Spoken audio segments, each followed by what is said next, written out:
See, I'm unable to touch this fan. So the fan is, मेरा basically ये कहना है कि द फैन इज टॉल और द फैन इज हाई।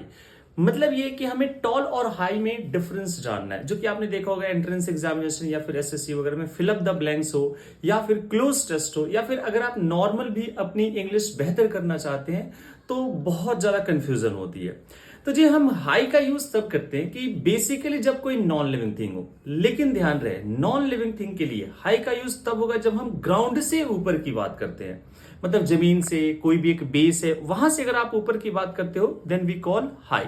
लेकिन टॉल का यूज बेसिकली होता है कि जब आप किसी भी नॉन लिविंग थिंग के शेप की बात करते हो, आकार की बात करते हो या फिर किसी एक लिविंग पर्सन के लिए। फॉर एन एग्जाम्पल, अगर मुझे कहना है कि कोई एक जानवर है और वो जानवर बहुत ऊंचा है तो उस केस में हम क्या यूज करेंगे?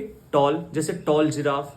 लेकिन अगर मैं कहूं कि माउंटेन, तो माउंटेन कैसा है? वो ग्राउंड से ऊंचा है, तो मैं क्या कहूंगा? The mountain is high. अगर मुझे कहना है कि जैसे मैंने फैन अभी टच नहीं कर पाया, so the fan is tall और द फैन इज हाई, तो सर वो तो जमीन से की बात हो रही है, वो तो ग्राउंड से ऊपर की बात हो रही है। तो जब ग्राउंड से ऊपर की बात हो वहां पर हम क्या यूज करेंगे? हाई। अगर मैं कहूं कि मेरा भाई मुझसे लंबा है तो वहां पर पर्सन की बात हो गई, क्या यूज करेंगे? My brother is taller than I.